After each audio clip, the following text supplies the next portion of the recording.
할렐루야. 호주 시드니의 킹덤 무브먼트를 섬기고 있는 제임스 윤 전도사입니다. 오늘은 여러분들과 나누고 싶은 은혜가 있어서 이렇게 영상을 찍게 되었습니다.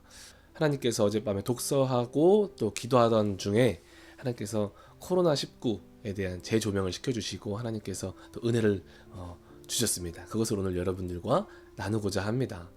코로나19는 우리들에게 있어서 위협이 아닐 수 없고 위기가 아닐 수 없습니다. 단순히 개인에게만 아니라 지금 온 세계가 코로나19로 두려움에 떨고 있고 경제가 바닥을 치고 있으며 수많은 사람들이, 수많은 가정들이 지금 위기에 처해 있습니다. 왜냐하면 그들이 당연하게 생각했던 자신들의 삶과 자기들의 가정을 지켜줄 줄만 알았던 그런 자기들이 의지했던 그런 삶의 모든 요소들을 코로나 바이러스가 모두 다 흔들고 있기 때문입니다. 그것뿐만 아니라 교회까지 또 개인 신앙인들까지도 하나님께서 철저하게 흔들고 있는 것을 볼 수가 있습니다. 그러나 하나님께서 어저께 밤에 이런 은혜를 주셨습니다. 이것은 절대 위기가 아니고 위협이 아니고 오히려 우리들에게 다시 한번 우리 인생 속에, 우리 신앙생활 속에, 우리 교회 안에서 영적 대부흥을 경험할 수 있게 해주시는 하나님의 기회라고 하나님께서 말씀해 주셨습니다. 저도 코로나 바이러스 때문에 그 영향을 받으면서 살지만 어떤 부분에서 솔직히 말해서 두려운 마음도 있었습니다. 그러나 어저께 기도 가운데 하나님께서 그 말씀을 주셨을 때, 독서 가운데 또 그 말씀을 주셨을 때 너무 감사했습니다. 저에겐 너무 큰 위로가 됐고 도전이 됐고, 그래서 이 부분을 여러분들과 나누고자 해서 이렇게 은혜를 나누고자 합니다. 우리들은 과거를 보면서, 과거에 일어났던 일들을 보면서 현재를 해석할 수 있습니다. 그리고 그렇게 해석된 현재를 바라보면서 우리는 미래를 그려나갈 수 있습니다. 너무 중요한 요소지요. 이게 무슨 말이냐면 과거에 일어났었던 일들을 바라보면서 지금 현재에서 일어나고 있는 일들을 우리가 다시 한번 생각해 볼 수 있는 거예요. 이게 왜 일어났을까? 여기서 하나님이 원하시는 뜻이 무엇일까? 그거를 이해한 다음에 그걸 가지고 이제 미래를 내가 앞으로는 어떻게 해야 되는가? 내가 어떻게 살아가야 되는가를 바라보는 것입니다. 성경도 마찬가지예요. 하나님께서 믿음의 사람들에게 메시지를 전하실 때, 사도들을 통해서 메시지를 전하실 때 항상 이렇게 말씀하십니다. 너희들이 너희 조상들의 행위를 보지 않았느냐? 그때 그들이 어떻게 했는지 보지 않았느냐? 너희들은 그렇게 하지 마라. 그때 그들의 행동 때문에 이런 결과가 있었고, 나쁜 행동이었다면 그에 대한 나쁜 열매가 있었고, 또 좋은 예를 보시면서 또 그가 그렇게 했을 때 이런 하나님께서 축복을 주셨다. 그런 역사적인 사건을 사용하시면서 지금 현재를 살아가고 있는 그 사람들에게 하나님께서 메시지를 주시는 게 너무 많습니다. 성경에도 그와 같이 지금 우리도 과거에 일어난 일들을 보면서 지금을 바라볼 줄 알아야 되고, 하나님이 지금 나에게 무엇을 말씀하시는가, 우리들에게 무엇을 말씀하시는가를 우리가 이해한다면, 하나님의 뜻과 목적을 이해한다면 우리는 앞으로의 우리의 삶을, 앞으로의 시간을 우리는 그려나갈 수 있고 계획해 나갈 수 있는 것입니다. 하나님의 뜻대로 말씀이죠. 그래서 오늘은 역사적인 사건을 좀 보기를 원해요. 그걸 보면서 지금 코로나 사건을 통해서 하나님이 우리들에게 하시는 말씀이 무엇인가를 짧게 보기를 원합니다. 14세기로 돌아가면 오늘은 좀 서양의 모습을 조금 재조명하기를 원합니다. 14세기의 서양의 모습은 지금 우리가 보고 있는 그런 서양의 문화권, 그런 어떤 능력, 힘이랑 크기와는 좀 대조적입니다. 지금 우리가 코로나 바이러스 때문에 이렇게 씨름하고 있듯이 1347년부터 1351년까지 코로나보다 더 무서웠고 더 위협적이었던 흑사병이 서구 문명에 돌기 시작합니다. 그게 얼마나 위험했냐면 인구 절반의 생명을 앗아갈 정도의 위험한 병이었습니다. 그러다 보니까 서구 문명은요, 유럽 같은 경우는 그런 흑사병 때문에 정말 발전할래야 발전할 수가 없는, 정말 그렇게 씨름하는 어떤 그런 곳이었습니다. 그래서 지금과는 반대로 세계 패권을 쥐고 있던 나라는요, 오히려 동양에 거의 다 있었습니다. 특히 그 중국의 베이징이 가장 큰 도시였고, 세계 10대 도시 중에 한 도시, 프랑스의 파리만 간신히 8위에 들어가는 그런 양상을 띠고 있었습니다. 그런데 불과 500년 사이에 이 세계 패권을 쥐고 있던 그 동양의 그 위험과 그 크기와 힘이 온데간데 없어지고 지금은 우리가 바라보듯이 이 서구 문명의 발전과 이 전체 세계의 패권을 서구 문명이 쥐고 있는 것을 우리가 볼 수가 있습니다. 영국이 1900년대쯤에는 이제 영국이 세계에서 가장 큰 도시로 자리매김을 하였고요. 그리고 이제 그 반대로 간신히 도쿄 한 도시만 세계 10대 도시 중 하나로만 포함됐을 정도로 완전 반전이 일어난 거예요. 도대체 그 500년 사이에 무슨 일이 있었을까? 코로나 바이러스보다 더 심각했던 흑사병을 경험했던 그 서구 문명, 정말로 바닥을 치고 있던 서구 문명, 그 문명한테 어떤 일이 있었기 때문에 지금 이런 현상이 일어나는 것일까? 어떻게 이렇게 반전됐을 수 있을까? 보길 원해요. 그 이유를 이제 공부하기 위해서, 이해하기 위해서 중국의 사회 과학 아카데미에 서우 신핑이라는 사람이 서우 신핑, 이름도 어렵네요. 서우 신핑이라는 사람이 이제 그거에 대해서 공부를 하기 시작합니다. 그 사람이 그냥 자기가 했던 공부 지금 다 말할 수는 없지만 딱 결론을 이렇게 내립니다. 초월성에 대한 기독교적 이해가 근대 서양 사회의 정치 발전에 결정적인 역할을 했다고 말을 합니다.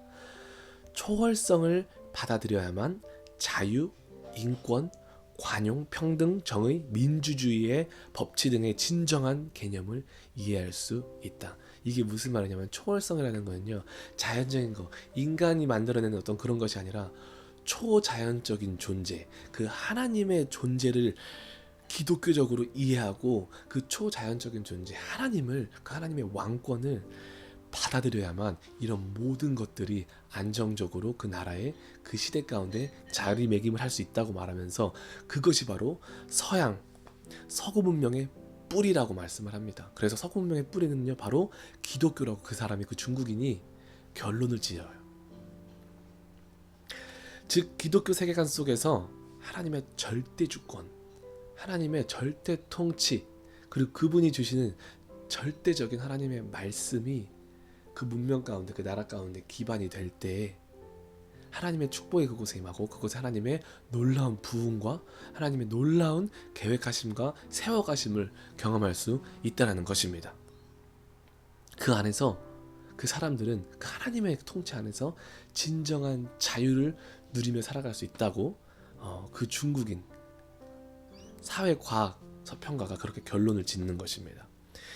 독일의 사회학자 맥스 웨버라는 사람이 있습니다. 한국말로는 맥스 베버라고 하는데 그 사람이 이제 1904년도에 미국에서 열린 미주리주 세인트 루이스 만국 박람회라는 거기에 참석하게 됩니다.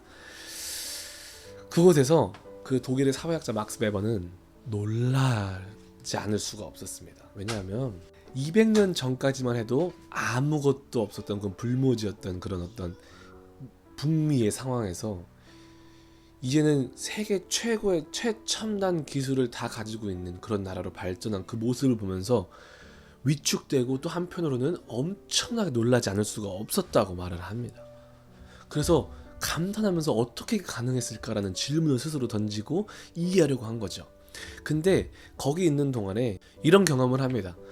세인트루이스 그 박람회가 열렸던 곳에서 한 150km 떨어진 지역에 있는 세인트 제임스라는 도시에, 조그마한 도시에 방문을 하게 됩니다. 거기서 놀라운 광경을 발견한 것이 뭐냐면 있는 곳곳마다 교회가 있는 거예요. 곳곳에 교회가 있고 그 교회에서 사람들이 모여서 예배하고 사람들이 매일 모여서 성경 공부를 하는 거예요. 그리고 배운 말씀을 가지고 흩어져서 자기가 있는 그 곳에서 최선을 다해서 소명의식을 갖고 살아가고 있는 그 한 사람 한 사람을 보면서 막스 베버가 큰 깨달음을 얻습니다. 그리고 이제 고향으로 돌아와서 유명한 책을 쓰죠. 프로테스탄트 윤리와 자본주의의 정신이라는 책을 쓰고 그거에서 결론을 이렇게 내립니다. 서양의 경제적 활기는 종교개혁의 열매이다. 우리가 너무 잘 알고 있는 종교개혁이죠. 종교개혁에는 세 가지 핵심 요소가 있습니다. 그것이 뭐냐면 첫 번째, 오직 성경, 솔라 스크립처, 하나님 말씀 위에 있을 수 있는 건 아무것도 없다. 종교개혁은요, 오직 성경, 사람이 아니라 오직 하나님의 말씀, 우리의 왕 되시고 주인 되시는 그 하나님의 말씀이 최고의 권위를 가지고 있다라고 인정해버리는 것이었습니다. 그게 무슨 말이냐면 쉽게 말하면 다시 한번 기독교적 세계관을 회복시키는 것이었습니다. 다시 한번 하나님이 다스리시고 통치하시는 하나님 나라를 회복시키는 것이었습니다. 이 땅 가운데, 교회 가운데, 나라 가운데, 우리 공동체 가운데, 더 나아가서 우리 개인 가운데 그 하나님의 나라를 회복시키는 것이었습니다. 두 번째로는요, 만민 제사장론이었습니다. 그게 뭐냐면 성직자, 목회자, 전도사들만 소명을 받은 사람들이 아니라 예수 그리스도를 믿은 나의 주로 영접한 모든 사람들은 하나님이 부르시고 하나님이 택하신 거룩한 백성, 거룩한 나라라는 그 스스로가 하나님께 소명을 받았다라는 소명자, 사명자라는 것을 알려주는 것이었습니다. 그러니까 뭐냐면 내 스스로가 하나님의 나라가 돼서 하나님의 통치를 누리고 하나님의 왕권을 인정하고 나의 주인 되심을 인정하고 그 가운데 내 스스로가 나의 삶으로 그분 앞에서 하나님 나라로서 살아가는 것이었습니다. 그러다 보니까 사람들 가운데서 일어나는 것이 무엇이에요? 내가 빵을 굽는 사람이에요. 빵을 하나를 구워도 그냥 굽지 않는 거예요. 누구를 위해서 굽는 게 아니라 이 빵 하나를 구워도 내가 하나님 앞에서 소명의식을 가지고 정말 그 온 마음을 다해서 빵을 굽는 것입니다.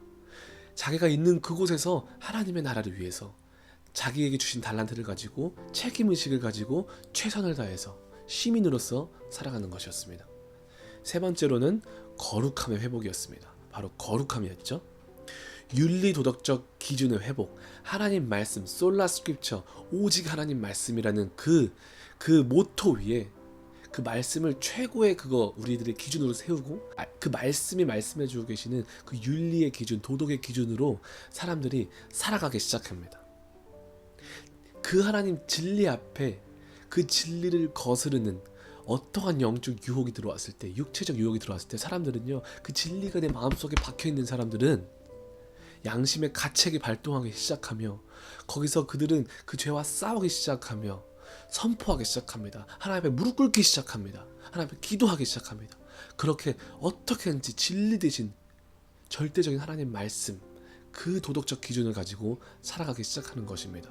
그렇게 됐을 때 개인이 살아나고 죽어가던 가정이 살아나고 죽어가던 교회가 살아나는 것을 볼 수 있었으며 공동체가 살아나고 사회가 하나가 되며 사회가 살아나며 그렇게 하다 보니까 그 나라 전체가 하나님의 복음 위에서 세워지고 안정적이 되고 정말 하나님이 축복을 주시는 그 나라가 되었다라는 것입니다. 하나님은 이 서구의 역사를 통해서 지금 이 우리가 겪고 있는 코로나 바이러스를 바라보기를 원하십니다.